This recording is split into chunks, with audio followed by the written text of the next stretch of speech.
Hello guys, welcome to our Beacon English YouTube channels. और इस channel में आपका बहुत बहुत स्वागत है। तो आज की वीडियो में हम टेंथ क्लास के सेंटेंसेस चल रहे थे, टेंसेस। तो मैंने प्रेजेंट इंडेफिनिट सारा कंप्लीट करा दिया है। तो अब आता है प्रेजेंट कंटिन्यूस। ठीक है, अगर आपने वो वीडियो नहीं देखी है प्रेजेंट इंडेफिनिट की तो आप हमारे प्लेलिस्ट में जाकर सारी वीडियो देख सकते हैं। ठीक है, तो आज की वीडियो में हम बताएंगे टेंथ क्लास के ग्रामर के टेंसेस के बारे में। ठीक है, टेंसेस के आज क्या बारे में पढ़ेंगे बेटा प्रेजेंट कंटिन्यूस। तो आज हम प्रेजेंट कंटिन्यूस के बारे में डिस्कस करेंगे। ठीक है, अगर आपको कोई भी प्रॉब्लम आ रही है इससे रिलेटेड तो हमारे कमेंट बॉक्स में लिख सकते हैं, और हमारे डिस्क्रिप्शन में व्हाट्सअप भी नंबर दिया गया है, तो आप उस पर भी हमें मैसेज कर सकते हैं। ठीक है, तो आज की वीडियो में स्टार्ट करते हैं प्रेजेंट कंटिन्यूस। अगर आपने ये प्रेजेंट कंटिन्यूस डीपली बेसिक नहीं पढ़ा हुआ है तो मेरी वीडियो पड़ी हुई है प्लेलिस्ट में जाकर, वो सारी वीडियो आप देख सकते हैं। ठीक है, तो वीडियो को स्टार्ट करते हैं।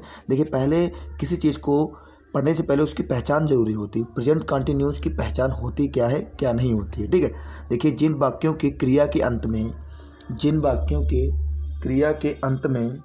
ठीक है, जिन वाक्यों के क्रिया के अंत में रहा है, रही है, रहा हूँ, रहे हो आदि शब्द आते हैं, वो कौन से होते हैं, वो कौन से सेंटेंसेस होते हैं, वो कौन से टेंस के सेंटेंस कहलाते हैं, वो प्रेजेंट कंटिन्यूस के बेटा सेंटेंस कहलाते हैं। ठीक है, तो मैं एग्जाम्पल के सहारे से मैं आपको सारा कुछ कन्फ्यूजन होगी आपको मैं सारे कुछ क्लियर करा दूंगा। ठीक है, तो आगे चलते हैं। नोट, अब नोट करने की क्या बात है इसमें, नोट करने की बात ये, इस टेंस को प्रेजेंट इम्परफेक्ट या प्रेजेंट प्रोग्रेसिव भी कहा जाता है। ठीक है, जैसे कि आपने सुना होगा प्रेजेंट कंटिन्यूस सिर्फ, पर आपने ये चीज़ें आपने पहली बार सुनी होगी। जहाँ तक है मुझे विश्वास है कि आपने ये दो शब्द आज आपने पहली बार सुने होंगे। प्रेजेंट कंटिन्यूस को बेटा प्रेजेंट इम्परफेक्ट या प्रेजेंट प्रोग्रेसिव भी कहा जाता है। कैसे कहा जाता है, देखो, प्रेजेंट इम्परफेक्ट यानी कि अपूर्ण नहीं है, इम्परफेक्ट है, अभी पूर्ण नहीं है, और प्रोग्रेसिव मतलब जारी है कोई चीज़। ठीक है, तो मैं आपको बताऊंगा आगे एग्जाम्पल के सहारे से। ठीक है, आपको थोड़ा सा ये नोट डाउन कर लेना है अपनी कॉपी में। ठीक है बेटा, अब आगे चलते हैं रूल्स ऑफ टेंसेस। ठीक है, रूल ऑफ टेंस यानी प्रेजेंट कंटिन्यूस के टेंस के रूल क्या होते हैं, कैसे सेंटेंसेस को बनाया जाता है। ठीक है, अब आगे चलते देखिए सिंगुलर सब्जेक्ट। देखिए, मैंने सारा कुछ बता दिया है, सिंगुलर सब्जेक्ट क्या होता है, हेल्पिंग वर्ब क्या होती है। ठीक है, सिंगुलर सब्जेक्ट क्या होता है, प्लूरल सब्जेक्ट क्या होता है। ठीक है, फिर भी मैं यहाँ पे थोड़ा बताता हूँ। सिंगुलर सब्जेक्ट वे सब्जेक्ट होते हैं कोई भी इंसान का या जानवर का नाम। ठीक है, वो सिंगुलर सब्जेक्ट होते हैं, और प्लस ही, सी, इट, ये सिंगुलर सब्जेक्ट होते हैं, और प्लस कोई इंसान का नाम या कोई जानवर का नाम, हाथी, चीता, बाघ, हिरन। ठीक है, इंसान, राम, श्याम, मोहन, ये सब सिंगुलर सब्जेक्ट होते हैं। ठीक है, तो बेटा सिंगुलर सब्जेक्ट के साथ हमें क्या लगानी है, हेल्पिंग वर्ब इज। ठीक है, इज लगानी, और प्लस वर्ब की फर्स्ट फॉर्म और प्लस आईएनजी। इसमें क्या होता है, वर्ब की first form plus ING plus object plus OW मतलब होता है अदर वर्ड, यानी कि अन्य शब्द आए। ठीक है, तो अब मैं बताता हूँ आपको एग्जाम्पल के सारे, तो आप बेटा इसको चीज़ को नोट डाउन जरूर कर लेना। ठीक है, अब आगे चलते हैं एग्जाम्पल। ठीक है, वह खाना खा रहा है। अब देखिए, मैं आपको एक एक चीज़ नोट डाउन कराता जाऊँगा। जैसे कि इसमें क्या होता था कि ये देखिए, जिन वाक्य क्रिया के अंत में रहा है, रही है, रहे हूँ, आए, तो वे क्या होते हैं, प्रेजेंट कंटिन्यूस के सेंटेंस कहलाते हैं। अब देखिए यहाँ पे एग्जाम्पल में बेटा, देखिए वह खाना खा रहा है, तो खाना खाना मतलब खा रहा, तो ये क्या वर्ब है, क्रिया के अंत में क्या होता है, क्रिया के अंत में रहा है, रही है, रहे हैं, आए, तो वे क्या बेटा होता है प्रेजेंट कंटिन्यूस। तो हमें जब पता चले कि हाँ खाना खा रहा है, तो खाना खा रहा है, तो इसमें समझ लिया अंत में आया है, ये रहा है, रही है, तो आप समझ लिया प्रेजेंट कंटिन्यूस का ये है। अब आगे चलते हैं, अब इसको कैसे ट्रांसलेट करेंगे। मैंने बता दिया कि सिंगुलर सब्जेक्ट क्या होते हैं, ही, सी, इट, और प्लस कोई भी इंसान का नाम और कोई भी जानवर का नाम। ठीक है, आप इतना जान लें। ठीक है, अब मैंने क्या बताया, ही, ये सिंगुलर सब्जेक्ट होता है ही, और इसकी ही के साथ क्या लेंगे, हेल्पिंग वर्ब इज, तो हमने इज ले लिया। ठीक है, इज, और प्लस हमें क्या करेंगे, वर्ब की first form plus ING, verb की फर्स्ट फॉर्म, खाना खाने की वर्ब, खाना की वर्ब की फर्स्ट फॉर्म क्या होती है, ईट, ईट मीन्स खाना। ठीक है, खाना खाना, ईट वर्ब की first form plus ING, ING जोड़ दिया मैंने, ईटिंग हो गया, और प्लस ऑब्जेक्ट, ऑब्जेक्ट इसमें क्या है बेटा, खाना ऑब्जेक्ट है, तो द फूड, तो हो गया, और अदर वर्ड यहाँ पे है नहीं। तो देखिए मैंने सारा रूल्स मैंने इस पर फॉलो कर दिया है। ठीक है, आपको कोई दिक्कत है तो आप मेरे कमेंट में डाल सकते हैं। ठीक है, जैसे कि मैं और एग्जांपल ले रहा हूँ जिससे आपको सारा कुछ क्लियर हो जाए। ठीक है बेटा, सोहन घूम रहा है, सोहन एक नाम है, आपने समझ लिया, हाँ सर ये सिंगुलर सब्जेक्ट है, तो सोहन, और हमेशा याद रखना प्रेजेंट कंटिन्यूस के सेंटेंसों में सिंगुलर सब्जेक्ट के साथ इज ही लगाएंगे। ठीक है, सोहन नाम है, समझ लिया, हाँ सोहन नाम है सर, इज आ गया। घूमना क्या होती है, वॉक, वॉक मैंने लगा दिया, और plus ING walking, object basis में दिया नहीं गया है तो मैंने इतना ही रखा। ठीक है, अब आगे चलते हैं। ये तो आपका हो गया कंप्लीट। अब बेटा देखते हैं प्लूरल सब्जेक्ट का रूल क्या होता है बेटा, प्लूरल सब्जेक्ट क्या होता है, ठीक है। अब प्लूरल सब्जेक्ट देखते हैं। देखिए दूसरा रूल होता है plural subject plus helping verb plus are या एम प्लस वर्ब की फर्स्ट फॉर्म प्लस आईएनजी। तो प्लूरल सब्जेक्ट क्या होते हैं, प्लूरल सब्जेक्ट वे होते हैं जैसे कि दे, बी, यू, आई, ये होते हैं प्लूरल सब्जेक्ट। और ऐसे वो जिस चीज़ से जिससे कि हमें बहुत चीज़ों या बहुत लोगों का पता चले, वो हमें प्लूरल सब्जेक्ट होते हैं, ठीक है। दे, वी, यू, आई, ये प्लूरल सब्जेक्ट होते हैं 3-4, ठीक है। आपको याद कर रखना है, ठीक है। अब क्या बताया, helping verb are am plus verb के फर्स्ट फॉर्म प्लस आईएनजी। मैं इसको भी बता दूंगा कि ये आर एम यहाँ पे कैसे यूज होगा, ठीक है। मैं एग्जांपल देता हूँ। एग्जांपल, तुम अंग्रेजी पढ़ रहे हो।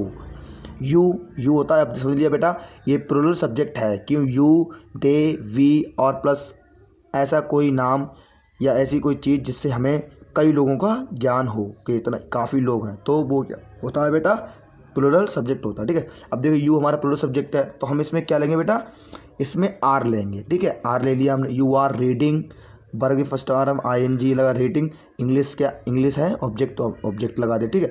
अब बेटा आप कन्फ्यूज हो, सर एम किस में लगाते हैं, एम भी बता दूंगा, एम किस में लगाते हैं मैं बता दूंगा। वे स्कूल जा रहे हैं, they plural subject, are going to school हो गया। अब देखिए मैं तुम्हें पीट रहा हूँ, आई एम, देखिए हाँ बेटा एम, सिर्फ एम का यूज हम सिर्फ आई के साथ करते हैं और किसी के साथ नहीं। वैसे आई होता है प्लूरल सब्जेक्ट, पर आई के साथ हमेशा एम का यूज होता है और अन्य प्लूरल सब्जेक्ट के साथ आर का यूज होता है और सिंगुलर सब्जेक्ट के साथ इज का यूज होता है, ठीक है।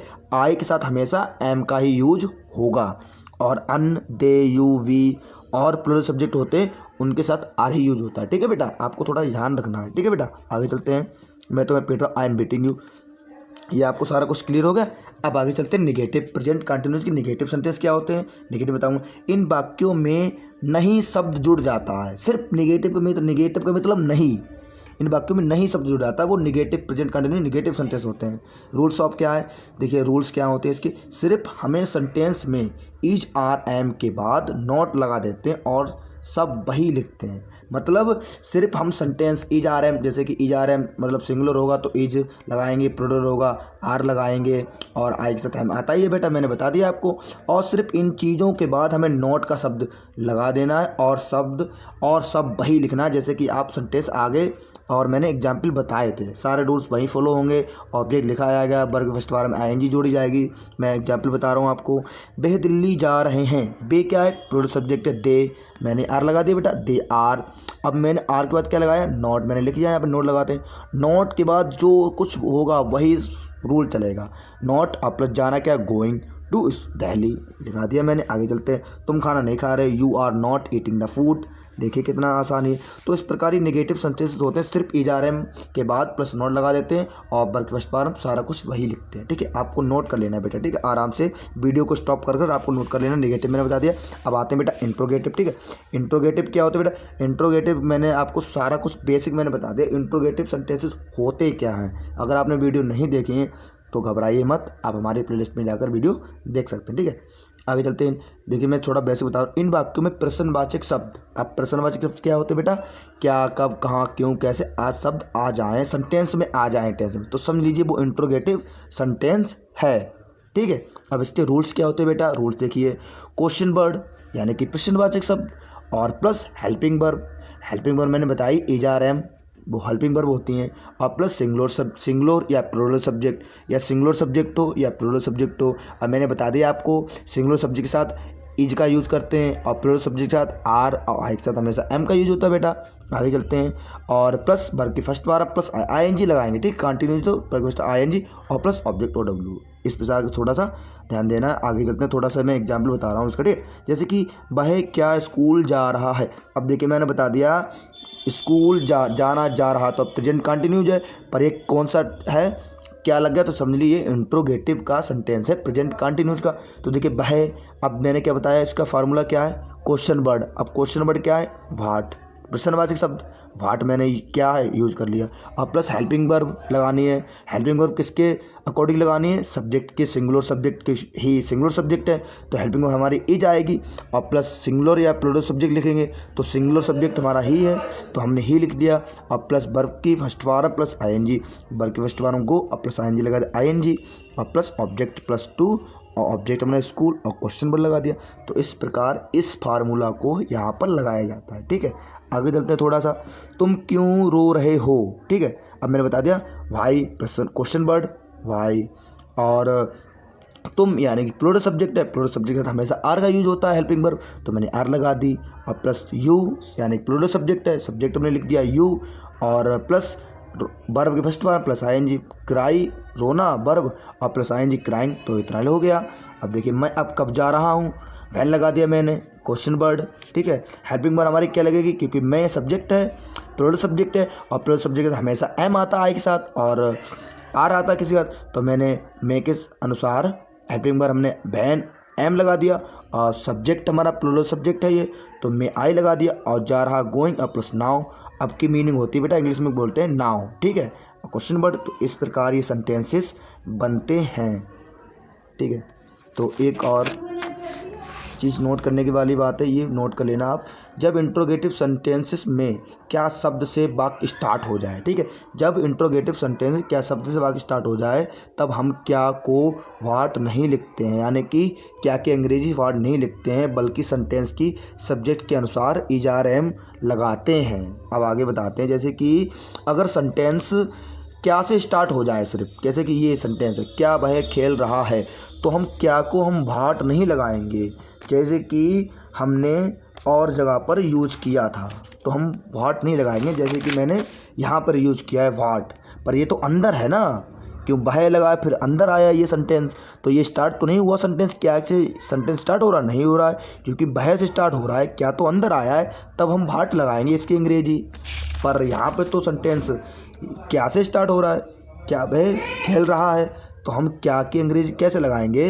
देखिए, जब इंट्रोगेटिव सेंटेंस में क्या शब्द से वाक्य स्टार्ट हो जाए तब हम क्या को वाट नहीं लिखते हैं, बल्कि सेंटेंसेस के सब्जेक्ट, सेंटेंस का सब्जेक्ट यानी सेंटेंस में सब्जेक्ट कौन सा है उसके अनुसार हम ER-M का यूज कर कर क्या की इंग्लिश लगाते हैं। अब देखिए यहाँ पर वह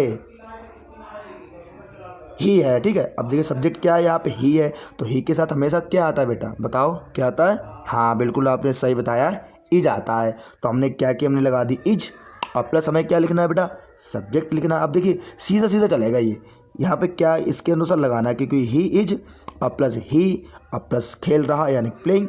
तो इस प्रकार ये सेंटेंसेस बनते हैं जब सेंटेंस क्या से सिर्फ स्टार्ट, ये नोट सिर्फ इतना ही बना, ठीक है, जैसे कि एम आई के साथ आता एम आई रीडिंग, तो इस प्रकार सेंटेंसेस बनते हैं। तो इस वीडियो को लाइक करें और शेयर करें और सब्सक्राइब करें। So thank you.